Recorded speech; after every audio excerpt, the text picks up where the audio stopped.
Welcome to the One Climbs podcast, a show about exploring life through the lens of theology, scripture, symbolism, and ideas that uplift the human mind.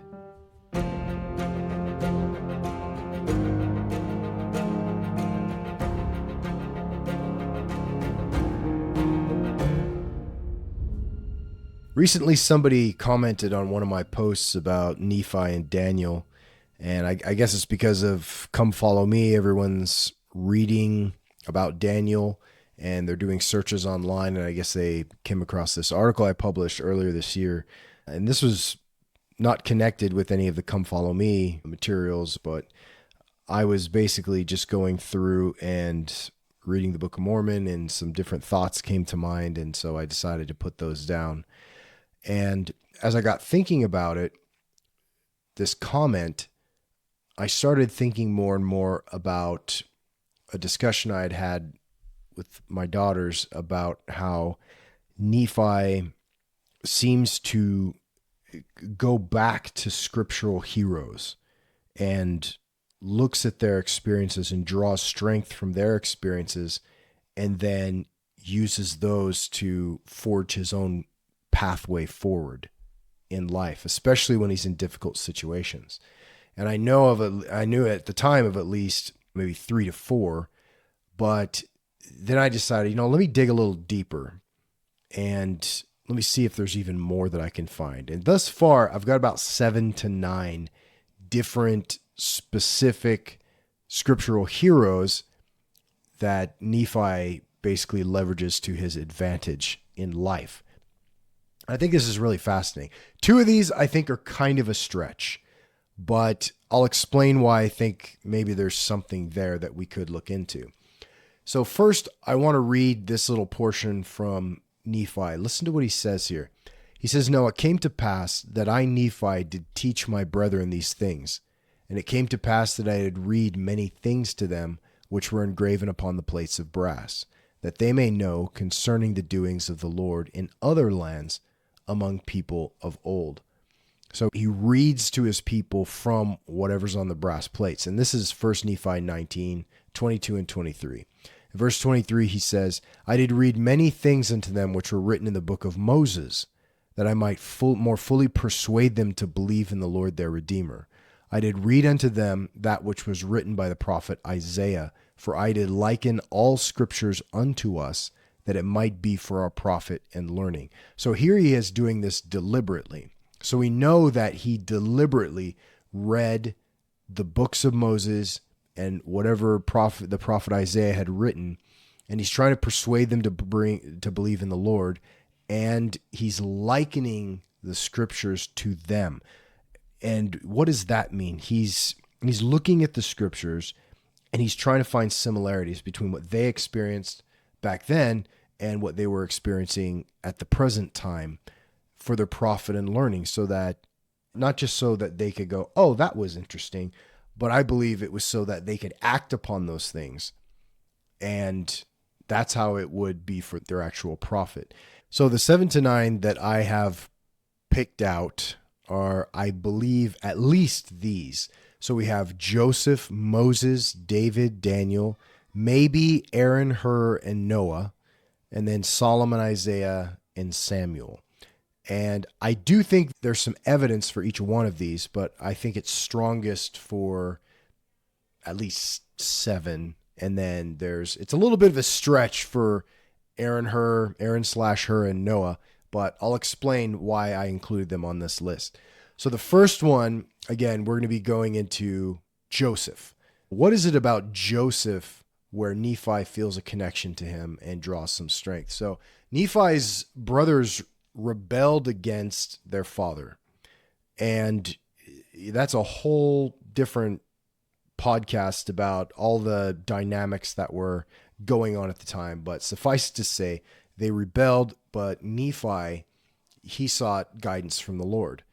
And so the Lord tells Nephi, "Inasmuch as thou shalt keep my commandments, thou shalt be made a ruler and a teacher over thy brethren." So Nephi is told that if he remains righteous and faithful, that he will be placed above his brethren as a ruler. And I can't help but think that his mind was drawn back to the story of Joseph, who was in that same scenario where Joseph was the youngest brother and he gained the favor of the Lord, and the Lord placed him as a ruler. Let's look at Genesis 37, 6 through 8. And so Joseph says to his brothers, "Please listen to this dream which I've had. For behold, we were binding sheaves in the field, and behold, my sheaf stood up and remained standing, and behold, your sheaves gathered around and bowed down to my sheaf." And then his brother said to him, "Are you actually going to reign over us? Or are you really going to rule over us?" So they hated him even more for his dreams and for his words. That's very similar to what's happening with Laman and Lemuel. And perhaps Laman and Lemuel, they thought of this story as well, and they're thinking, well, maybe Nephi is trying to put himself in the same position as Joseph and use that as an excuse to try to rule over us out here in the wilderness. Like, he's taking advantage of this opportunity.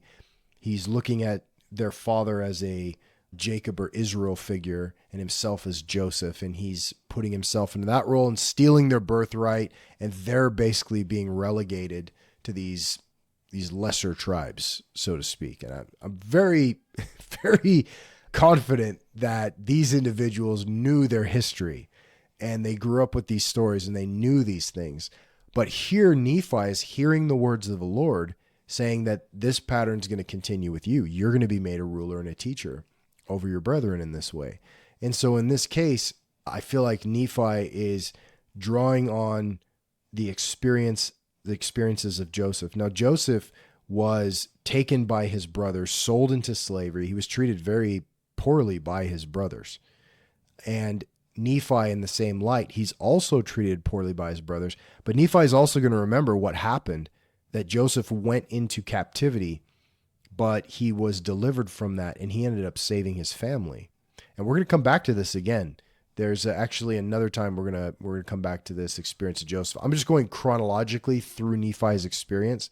So a couple of these we're actually going to hit a couple of times because they come into play multiple times with some of these individuals, and Joseph is one of them. So let's go next. This is 1 Nephi 4, 1 through 3. And this is where Nephi is now turning to Moses as a figure. So Nephi says, "Let us go up again to Jerusalem, and let us be faithful in keeping the commandments of the Lord. For behold, he, the Lord, is mightier than all the earth. Then why not mightier than Laban and his 50, yea, even than his tens of thousands? Therefore let us go up, let us be strong like unto Moses. For he truly spake unto the waters of the Red Sea, and they divided hither and thither, and our fathers came through out of captivity on dry ground. And the armies of Pharaoh did follow, and were drowned in the waters of the Red Sea.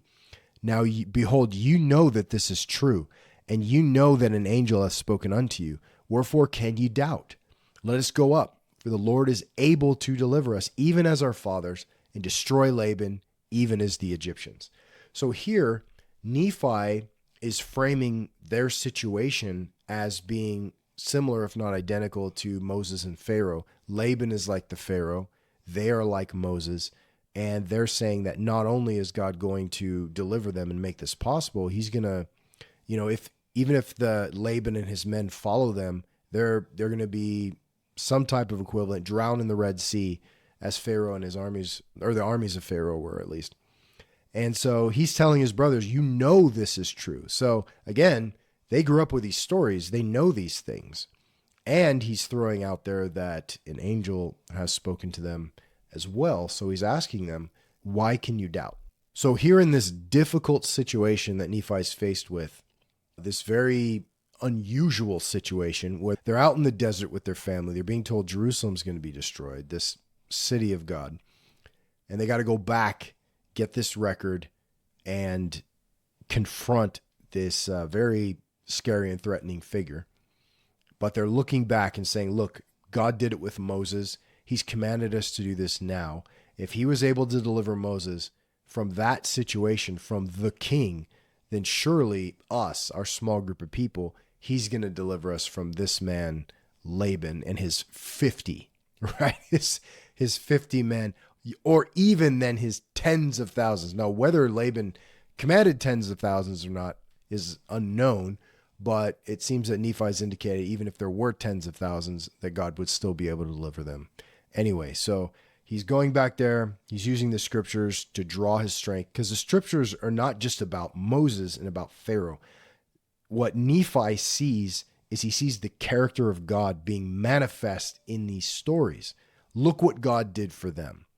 And the focus is what God did for these people and what God will do for them today. So they don't need to be so concerned about the situation and whoever's involved and how scary they may be, because God is above all of them. That's what he says. He is mightier than all the earth, Nephi says. Now we come to David, and this is the same David that is King David. This is particularly the David and Goliath story, I think, that is being referenced here very, very subtly. Now, I do believe this one is, some may say this is a little bit of a stretch. I don't think it is, and I'll explain why. This is 1 Nephi chapter 4.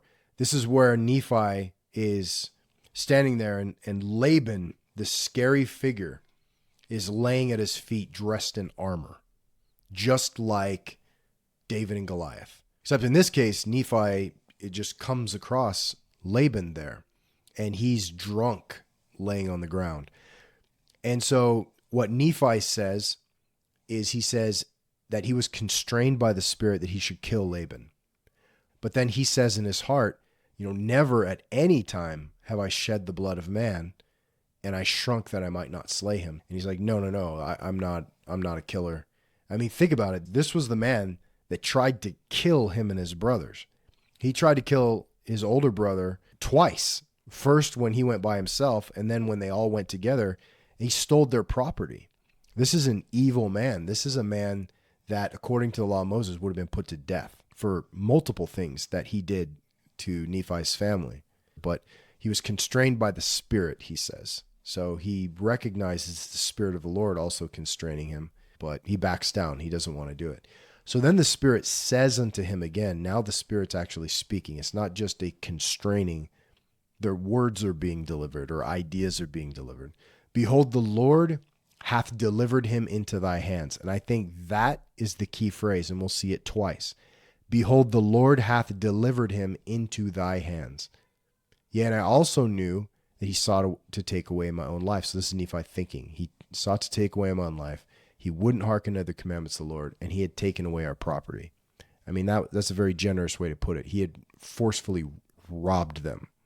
Laban was a robber, which were dealt with by the military, and they were put to death for doing that. So when it came to pass, the Spirit again said unto him, slay him, for the Lord hath delivered him into thy hands. So there's that phrase again. The Lord hath delivered him into thy hands. Now, Nephi, being a student of the scriptures, I believe that his mind was drawn directly to these words in the Old Testament, and I think it's obvious why this is the case, and I'll explain. So Nephi, I believe, was being drawn to 1 Samuel 17:46. This is where David is standing before Goliath, this young lad David, standing before this intimidating warrior in armor. And David says to him, this day will the Lord deliver thee into mine hand, and I will smite thee and take thine head from thee. Okay? So these are the words of Samuel. This day will the Lord deliver thee into mine hand. So we have the Lord delivering into the individual's hands. And so here the Spirit says twice, the Lord hath delivered him into thy hands. Lord delivered hands. We see that happen twice, the Spirit is saying.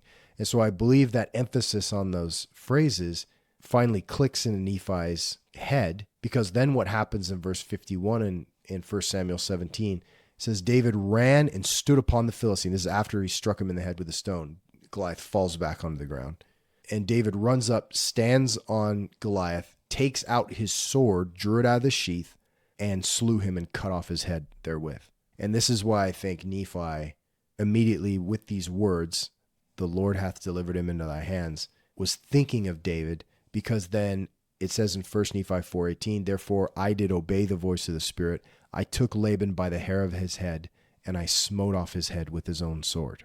So Nephi could have taken the sword and thrust it into Laban's chest, or he could have, there's many different ways he could have killed him. He could have choked him, right? He was there laying down and drunk and unconscious. There are many ways he could have killed him. He could have smashed him in the head with a rock or something. But he cuts off his head with his own sword, exactly like David slew Goliath. And we see later on that Laban is very much like a Goliath figure in some of Nephi's prophecies and his visions, where they sees the great and abominable church fall in the last days. And he sees that it's drunk and that its head will be cut off with its own sword, just like Laban, just like Goliath. And so in this case, the answer to this conundrum, this paradox that he has on his hands, is it's very likely he sees the connection between his own situation again and someone from the scriptures, and he follows almost exactly what that person does, at least in that moment. What follows afterwards, I think, is a little bit of Nephi doing what he talked about, being led by the Spirit, not knowing beforehand the things I should do, and going into the treasury, because that's the part where the stories diverge. And I think that's a lesson for us in our own lives, because our own lives are not going to mirror the stories in the scriptures exactly, word for word, experience for experience. But there are these moments where we're presented with a paradox, a difficult situation, and where we could go back to what people in the past did when they were confronted with a similar difficult situation. And we get out of that situation with faith in what the Lord did for them then. Now, that may open up to a completely different set of circumstances, and it certainly does for Nephi in his journey. Not everything he does is a perfect match with one particular person in the scriptures. And what I'm proposing here is that he's drawing throughout his life from many, many, many, many, many different people in the scriptures at multiple times and in different situations. So he's continually finding value in going back to the scriptures again and again. So now we're back to Joseph again. And this is 1 Nephi 15:14. And so Nephi says, "It came to pass that my father Lehi found upon the plates of brass a genealogy of his fathers, wherefore he knew that he was a descendant of Joseph, even that Joseph who was the son of Jacob, who was sold into Egypt." And so here Nephi is learning this, and I imagine he's feeling an even more powerful connection with Joseph because he's finding out he's a descendant of Joseph. And here's what he says. This Joseph who was sold into Egypt, who was preserved by the hand of the Lord, that he might preserve his father Jacob and all his household from perishing with famine. This is going to come into play later again. So look at the words that Nephi focuses on. This is what Nephi has really looked at here. Number one, Joseph was preserved by the hand of the Lord. So Nephi's very big on the Lord preserving him. He knows God's going to preserve him and deliver him. He writes about it like all the time. It's like a theme, right? And so Nephi's recognizing this fact, and he's putting his trust and faith in it. But also that Joseph might preserve his father Jacob. And Nephi is very much concerned about preserving his father Lehi and being almost a second witness for him in many ways. And all his household from perishing with famine. And we'll see later on, Nephi does just this. When he breaks his bow, he's able to provide food for his family by building another bow and then going to his father. We'll get into that a little bit. But Nephi is continually seeking to preserve his entire household, and he sees himself as fulfilling that role. Let's see, I think it's verse 22. "Wherefore it was wisdom in the Lord that we should carry the brass plates with us as we journeyed in the wilderness toward the land of promise." And this land of promise, so now they're carrying this record with them towards the land of promise, just like Moses and Aaron or Joshua even, right? They're at that stage, and later on we see Moses come down from the mount with the 10 commandments, and these later will go into an ark, and they carry these things with them. And so they see themselves, I think, very much on this sacred journey, going towards a promised land. And just like in Moses' experience, there's a body of water, actually two bodies of water, one being the Red Sea and one being the Jordan River, the other being the Jordan River. And there's some type of water that needs to be passed in order to get into the promised land. And for Nephi later on, it's actually an ocean. It's a massive body of water. But instead of the ocean parting, there's another way of getting across, a ship. So we're going to take a pause from that real quick, and we're going to go to the next one, which is Daniel. So this was the article that was commented on by, I think a couple individuals made comments on it this past week, but it was called Nephi, Daniel, and the Mysteries of God. So as I'm going through and I'm thinking in my mind, okay, a long time ago, there was this book by Chris Heimerdinger. He wrote the 10 Issues in the Nephite series, and then he came out with this book called Nephi and Daniel, and I've never read it. It would be interesting to read that one just to see what it's about. It's probably a fictional story, but the premise is that Nephi and Daniel were contemporary, not just contemporaries, they were, but that they knew each other and they went on an adventure or something like that together. And at the time, I remember thinking that. I was like, wow, were they really alive at the same time? I'm trying to compare the timelines and I'm going, yeah, they were. And I brought this up in Sunday school today. We were talking about it, and I brought up some of my thoughts that I had in this particular article. There are some really interesting parallels, and you can go and look at that article and read everything. But what I found interesting is in the very first verse of the Book of Mormon, Nephi was talking about the mysteries of God. And so I'm like, okay, he's using the word mystery here. And I already know that the New Testament word mystery comes from the Greek word mysterion. And it has to do with being initiated into secrets and even visions and dreams. And so I was like, anytime I'm reading the Book of Mormon, I know these are Hebrew-speaking people. They're not Greek-speaking people. Obviously, the modern Book of Mormon is translating to English, and English has a lot of words from Greek and Latin and all different kinds of languages that make up English or have influenced English. And so we see a lot of a mix of that in the modern Book of Mormon. But whenever I'm trying to find the meanings of words, I'm always going back to the Old Testament using the Hebrew of the Strong's Concordance, looking up things. And I realized there doesn't seem to be a word for mysterion, a Hebrew equivalent. So I dug deeper, and then I found a Hebrew equivalent of the word mysterion. And it's the word, and I'm not sure how to pronounce this, raz. But here's the interesting thing. The only place it occurs in the Old Testament is in the book of Daniel in regard to the interpretation of King Nebuchadnezzar's dream. And in this dream, it was laid out this master plan of history and the rise and fall of nations, right? And Nephi has a very similar dream.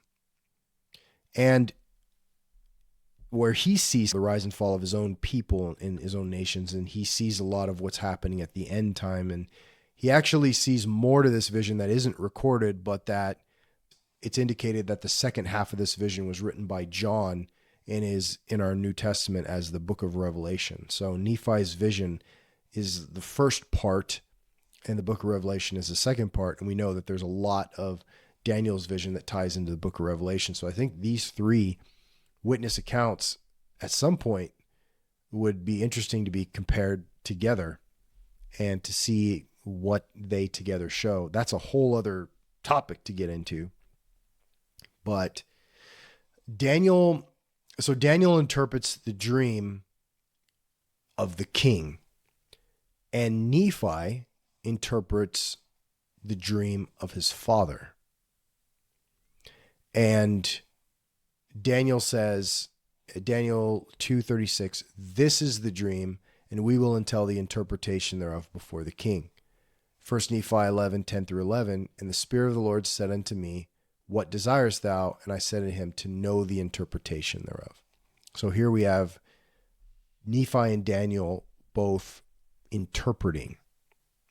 And if Nephi's in the situation where he sees himself as Joseph figure, but then his father is having dreams. Now, his father's sitting there explaining a lot of the dream. So his father doesn't need an interpreter.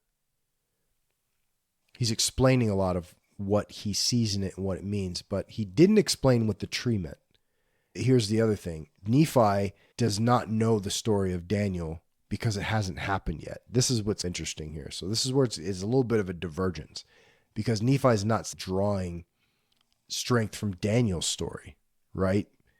Because this is all happening simultaneously. Nephi has just left Jerusalem. And I think it's 11 more years before they get taken into captivity and they're in Babylon and these things play out.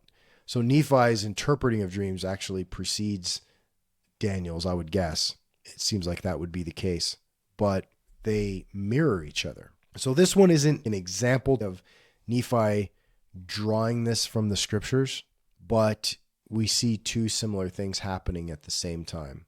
So technically this one, I guess, is a third one it doesn't really belong on this list, I don't think, but it's an interesting comparison how, because Nephi's following these prophetic examples, like Daniel's experience parallel to Nephi as a witness that they're both tapped into the same source. Interestingly enough, in Daniel's vision, he says, in the days of these kings shall the God of heaven set up a kingdom which shall never be destroyed, and the kingdom shall not be left to other people, but it shall break in pieces and consume all these kingdoms, and it shall stand forever. And Nephi, in his vision, 1 Nephi 13, 1 and 37, it says, "And it came to pass, the angel spake to me and said, Look, and I looked and beheld many nations and kingdoms. And blessed are they who shall seek to bring forth my Zion at that day, for they shall have the gift and power of the Holy Ghost, and if they endure to the end, they should be lifted up at the last day, and should be saved in the everlasting kingdom of the Lamb." So Daniel sees a kingdom that the God of heaven will set up that shall never be destroyed. Nephi sees many nations and kingdoms, as well as Daniel. He sees this kingdom consumes all the others. Nephi sees many nations and kingdoms, but then blessed are they who seek to bring forth my Zion, God's kingdom, at the last day, and what they will be blessed with. So here we are in the future, now looking back, and we see Daniel and we see Nephi, and we see parallel and independent of each other. They're both receiving the same guidance and influence. And that's a testament to how God is the same yesterday, today, and forever, and he's not a respecter of persons, and he equally blesses people overall. What I think is really significant about these individuals is Nephi's family was delivered from the destruction of Jerusalem. Daniel's family, or at least Daniel, was not. He went into captivity. Yet, Daniel was persecuted. But Nephi, even though he was delivered from Jerusalem, he was also persecuted by his brothers. His own brothers became a type of Babylon and Nebuchadnezzar in their own journey. And so Daniel and Nephi, even though they experience deliverance in different ways, they both experience captivity in different ways as well. It's an interesting thing, right? Because we see deliverance as being this one and done permanent thing when it happens sequentially. We have these small deliverances and then these big deliverances and these small captivities and these big captivities. And they're all intertwined. A very worthwhile thing to dig into more. We read again that Nephi is a big fan of Isaiah. We mentioned that earlier on, but then Nephi delves into Isaiah deeply. And he delights in Isaiah's words, and he, more than anybody else in all of the Book of Mormon, records more of Isaiah's words than anybody.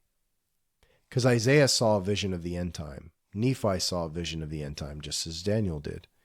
But it seems that Nephi really draws on Isaiah, not only recording his words, but recording his own prophecies, and likely sees himself as a type of Isaiah in trying to speak to the future and got to decode Isaiah's message and explain it as best he can to us.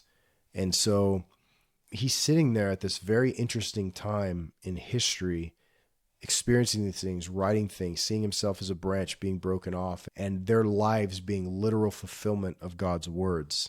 And he says, in the last days, we're the people living there, they'll know that Isaiah's words are true and coming to pass because they'll basically recognize those things. So I think in a way he draws from what Isaiah does and puts those things into practice in his own life by being a kind of Isaiah in a sense as well. Now, the next figures here we have, and again, this is a little bit of a stretch, but I'm going to include it in the list. And I'm putting Aaron and Hur in this list. So a little background here. When the Israelites were fighting the Amalekites, Moses, Aaron, and Hur, they go up to the top of a hill, and whenever Moses held up his hand, this staff in his hands, Israel prevailed, and whenever his hands came down again, Amalek prevailed. And instead of condemning Moses, Aaron and Hur sat him down, held up his arms for him so they could win. So they supported Moses instead of trying to supplant him. And 1 Nephi 16, 19, and 20, we see this. And it came to pass that we did return without food to our families, being much fatigued because of their journeyings. And they did suffer much for the want of food. And it came to pass, Laman and Lemuel and the sons of Ishmael began to murmur exceedingly because of their sufferings and afflictions in the wilderness. And also my father began to murmur against the Lord their God. So this is bad. Everybody's complaining against God. They've been pushed, got into their limits, and nobody's really doing very well. Lehi, he's with Laman and Lemuel. He's like, yeah, this stinks. So what does Nephi do? Nephi does not condemn. Nephi does not murmur. Nephi, it says in verse 23, I, Nephi, did make out of wood a bow, and out of a straight stick an arrow. Wherefore I did arm myself with a bow and arrow and a sling and stones. And I said unto my father, whither shall I go to obtain food? Now, interestingly enough, if you notice some of these word links that are happening here, it could be potential word links, could be coincidental. But in the story of Moses and Aaron and Hur, Moses had a staff and he held it up in his hands, and they specifically use the word hands. And here Nephi is taking wood of a bow and a straight stick. So he's got a stick or a staff. It's an arrow. It's not really a staff. But he said, I did arm myself with a bow and an arrow. So here we have Nephi's arms and some type in wood of some kind. And then he's arming himself with a sling and stones, just like David, who fought Goliath. Maybe there's an allusion there as well. Another little glimpse into David and Goliath. But here, he is with his own arms essentially supporting and holding up his father, and it says, I said unto my father, whither shall I go to obtain food? So he doesn't supplant his father. He sustains his father, just as Aaron and Hur sustained Moses. And it could very well be that Nephi's understanding of that experience of Aaron and Hur could have inspired him to not murmur against his father, but to find a way to lift up the arms of his father in his own way. And that's what he does. And so I said that is a little bit of a stretch because he's not mentioning this story, but I do find it interesting that there are some particular similarities here. Now we're going to go back to Moses again. This is when they arrive at Bountiful, and Nephi's told to build a ship, but his brothers ridicule him and complain that they would have been better off staying in Jerusalem, that they've wasted all these years and they've given up so much on this ridiculous quest. Now, it's not really hard to blame Laman and Lemuel here. Imagine you're out in the desert and you have a tribe of at a minimum 30 people. And you've arrived at the seashore, and now somebody says they're going to build a ship and you're going to travel across this vast ocean. I don't know if you've ever stood at the foot of an ocean, a vast, vast ocean, whether it's been the Atlantic, the Pacific, or even to a degree the Gulf of Mexico. I grew up on the Gulf of Mexico. But when you stand at the foot of a sea or an ocean, and that beyond that is just miles and miles of nothing, it's extremely intimidating. And shipbuilding was not just something everybody knew how to do back then. It was extremely advanced. And to travel by ship from land to land was almost the equivalent today of building an aircraft and putting people in an aircraft. I mean, the basic mechanics of an aircraft are understood. Imagine you building an aircraft, big enough to put your family and all your cousins and your mom and dad on, flying it through the sky and landing it at some unknown destination. This is essentially what Nephi is saying. Like the modern version of it would be something like that. I think even building a ship today, no, people don't know how to build ships. Like if we had to go and build one, and we've seen a lot of movies, but to think that you could go out just with trees, no tools, no power tools, no hand tools, no saws, no axes, you're going to go and build an airplane, and you're going to put your family in the airplane and fly it. So it's not only just building the thing, it's operating it correctly in a manner that's not going to kill everybody. And imagine you're on a quest and you're following the family patriarch out in the middle of nowhere. And then all of a sudden, one of your younger siblings says, "Hey, God told me I'm going to build an airplane.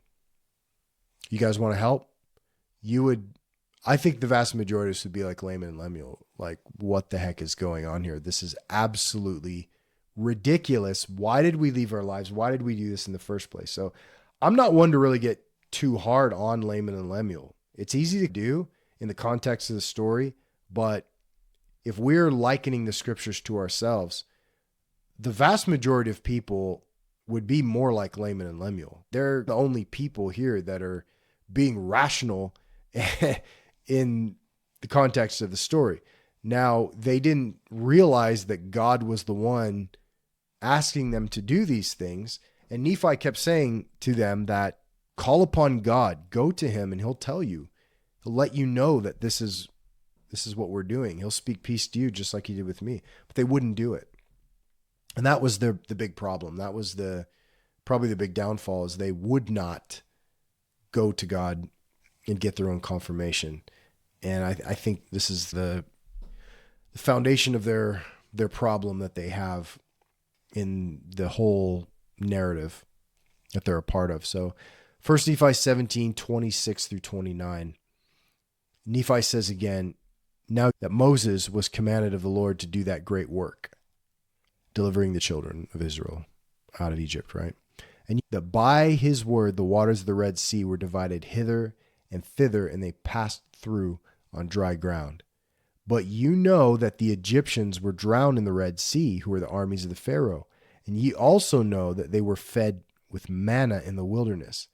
And ye also know that Moses, by his word, according to the power of God which is in him, smote the rock, and there came forth water that the children of Israel might quench their thirst. And he goes on and on. It's a really powerful speech. And you could picture in your mind Nephi standing there speaking. And I would really encourage reading it. It's an incredibly faith-filled, powerful speech. And Nephi details all that God has done for their ancestors. And he concludes, and I said unto them, if God had commanded me to do all things, I could do them. If he should command me that I should say unto this water, be thou earth, it should be earth. And if I should say it, it would be done. And now if the Lord has such great power and has wrought so many miracles among the children of men, how is it that he cannot instruct me that I should build a ship? And I'm almost surprised that he didn't invoke Noah here, but that's maybe a possibility, right? Maybe there is a little bit of Noah in here, of this shipbuilding crossing the sea, because after all, it says later on, it came to pass on the morrow that after we had prepared all things, much fruit and meat from the wilderness, honey in abundance, and provisions according to that which the Lord had commanded us, we did go down into the ship with all our loading and our seeds and whatsoever thing we had brought with us, every one according to his age. Wherefore we did go down into the ship with our wives and our children. And so there's a little bit of Noah in this story, like trusting God to get into a ship, except this was a different type of ship. This ship that Nephi had, they could actually steer it. They navigated the ship. Whereas the ark, they just shut everything up and the seas came up. There didn't seem to be a way to maneuver or steer the ship. Whereas the ship Nephi built was guided by the Liahona, that same thing that guided them in the wilderness. It would guide them across the water. So they actually had to steer the ship in a particular direction. The Jaredites, much earlier, their boats were much more like the ark, in that the wind drove them and God specifically drove them. But in this case, it appears that they not only had to build the ship, build the tools to build the ship, but also steer and direct the ship as well. So there's a lot of involvement from them in this process. But just like Moses, Nephi is going back again saying, if God could have Moses do all of these things, then why couldn't he not have us do something as simple, comparatively speaking, as building a ship? And so comparing those two things together is what Nephi does again. And so Noah's the other one I think is a little bit of a stretch.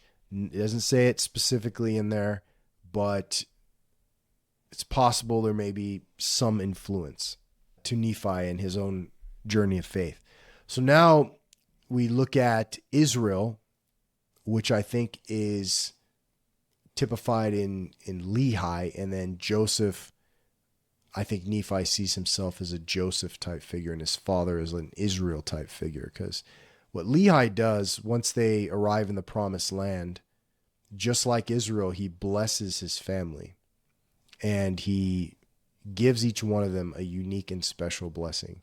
And he says to Laman, Lemuel, and Sam, this is 2 Nephi 1:28, and all the sons of Ishmael, if you hearken unto the voice of Nephi, you shall not perish. And if you will hearken unto him, I leave unto you a blessing, yea, even my first blessing. So even through all of this, he says, if you just continue to hearken unto Nephi, after he's gone, because he's getting old and he realizes he's going to die soon, he says, if you'll hearken Nephi, you won't perish and you'll get to keep your birthright. But that's all you have to do, is hearken unto his voice. But if you will not hearken unto him, I will take away my first blessing, yea, even my blessing, and it shall rest upon him. And so it's conditional. If they listen to Nephi, they get to keep their blessing and they can rightfully rule. But if they don't hearken unto him, he'll take it away and give it to Nephi. And so this is the thing the Lamanites complained about throughout their entire history, that they were wronged in the wilderness by Nephi, that he stole from them. But yet they never go back to the words of their dying patriarch. That was all conditional upon them hearkening to Nephi, and they clearly do not do that. Anyway, we have these other correlations happening here where even Lehi is following the patterns of the ancients. So Lehi and Nephi, his son, they are following the patterns of Scripture very closely. So the next is Solomon. This one's, I think, pretty obvious in a lot of ways because Nephi mentions it specifically, like he has with Moses and others. But 2 Nephi 5:16, and I, Nephi, did build a temple and did construct it after the manner of the temple of Solomon, save it were not built of so many precious things. For they were not found upon the land, wherefore it could not be built like unto Solomon's temple. But the manner of construction was like unto the temple of Solomon, and the workmanship thereof was exceedingly fine. So they did the best with what they followed the patterns of the ancients, and they tried to do better than they did. So Nephi remained righteous unto his death, but he did not get into the ways of David and Solomon, particularly with their many wives and concubines. In fact, Lehi received a commandment from the Lord that they were not to have many wives and concubines, and only one wife. And Nephi kept this commandment. And so he departed from his ancestors in these ways and sought to emulate the good things they did, such as building the temple after the same pattern as them. So that's interesting. And again, I have on my list Isaiah again, but I already covered this about how Nephi is writing, seeing himself maybe as an Isaiah type figure and writing his own record and prophecies just like Isaiah. 2 Nephi 11:2. And now I, Nephi, write more of the words of Isaiah, for my soul delighteth in his words. For I will liken his words unto my people, and I will send them forth unto all my children, for he verily saw my Redeemer, even as I have seen him. So just like Isaiah, Nephi says, Isaiah saw the Redeemer, and I have seen him as well. And so again, Nephi is comparing himself with Isaiah. Now, the last one here, I think, is Samuel. This one again here is maybe not as clear as the others, but I think there are some very strong correlations to take a look at. So we go back to the Old Testament. God was the king of Israel, and they had leaders and priests and judges leading them, but they did not have a king because God was the king of Israel. But when Samuel, who was the judge at the time and leader, was getting older, he had appointed his own sons as Israel's leaders, but they were dishonest, they accepted bribes, and they also perverted justice. So in 1 Samuel 8:4, all the elders of Israel gathered together. They came to Samuel at Ramah, and they said to him, "You are old, and your sons do not follow your ways." This happens in the Book of Mormon all the time, by the way. He says, "Now appoint a king to lead us, such as all the other nations have." And the Lord told Samuel, this is what he says, "Listen to all that the people are saying to you. It is not you they have rejected, but they have rejected me as their king, as they have done from the day I brought them up out of Egypt until this day, forsaking me and serving other gods, so they are doing to you. Now listen to them, but warn them solemnly and let them know that the king who will reign over them, what the king who will reign over them will claim as his rights." And he goes on down this road of explaining, if you choose a king, he's going to send your sons off to war, your daughter, he's going to do all these things. Claim these as his rights to do. And so it's like when you pick up one end of the stick, you pick up the other end of the stick. He tries to tell them there's going to be consequences for doing that. Now Nephi, 2 Nephi 5:18, it's 5:18, 6:2, and Jacob 1:9, these three we're going to go into. It says, "It came to pass that they would that I should be their king." This is Nephi speaking. "But I, Nephi, was desirous they should have no king. Nevertheless, I did for them according to that which is in my power." So he served them as if he was a king. He was like, well, I'll act in the role of it, but it doesn't appear like he took that title upon himself. And so 2 Nephi 6:2, "Behold, my beloved brethren, I, Jacob," Nephi's brother, "having been called of God and ordained after the manner of his holy order, and having been consecrated by my brother Nephi, unto whom you look as a king or a protector, and on whom you depend for safety," etc. Even Jacob says, you look to my brother Nephi as a king or a protector. But then in Jacob 1:9 it says, "Now when Nephi began to be old, and he saw that he must soon die, wherefore he anointed a man to be a king and ruler over his people according to the reign of kings." Now this was not a son like Samuel had done. So Samuel appointed his own sons as the leaders, but they did a horrible job. They were dishonest and perverted justice. And it seems that Nephi was trying to depart from that by not anointing his son, but it says he anointed a man to be a king and rule over his people. That could have been a son, but I feel like it would have said it was his son if that was the case. But it seems that Nephi sought to choose a wise person or somebody suitable that he thought could be a king. So in a way, like Samuel, he's learning from Samuel. He's doing things different than Samuel, but just as Samuel anointed Saul, Nephi's realizing, maybe not knowing what else to do, he decides to start his own reign of kings. And just like Samuel, who is a leader and a judge in some ways, anoints a king. And so I think there are some similarities there. This was Samuel anointed the first king of Israel, and Nephi anointed the first king among the Nephites, among the Nephite people.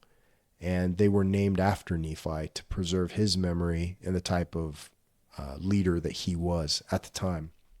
So I put all this out there to show a couple of things. One, that the power of going back to the scriptures and looking at the patterns of what those did in the past, and not just focusing so much on one specific individual, but looking at all of their stories, all of their experiences, and from the perspective of who God is and what he does and why he does things for people, how he delivers them, how he sustains and strengthens them, and drawing strength from all of that collectively together and putting it into your own story and writing your own story and going out and doing things, but you can draw so much strength through what the people of old did. And now we have this incredible advantage of taking all of these collectively together, all of these individual powerful stories, looking at how Nephi wove them together into his own, and then weaving Nephi's with all of these others, with all of these individuals in the Book of Mormon into our own story. And that's the beauty of Scripture and why I love so much that we have the Book of Mormon, because it allows us to see just more of how God interacts with people. And whenever we see God interacting with people, it reveals more about his character and his attributes, which is essential for us to understand, because if we don't understand the character and attributes of God, we cannot have faith in him. And so the more we know his character and attributes, the stronger our faith can be, and the mightier our faith can be as well. So all of these things collectively together, I think, are interesting. And the other thing I want to throw out there for you as well is to consider what other ways, what other scriptural heroes or examples that Nephi may have been looking out for as well. I figure there may be some I've left out, and it'd be interesting to see what those are. And if you're happen to be on my blog, oneclimbs.com, on this, please leave some comments and share your own stories or your own ideas of who else you think Nephi might have been drawing from. I'm sure I've left some out. It'd be really interesting to compile like a master list of all of these somewhere. But anyway, I hope you found that interesting, and I definitely have more to share. I've had a ton of ideas this week that I plan on putting into podcast form. So hang in there with me, and we'll continue exploring all of this together here at One Climbs.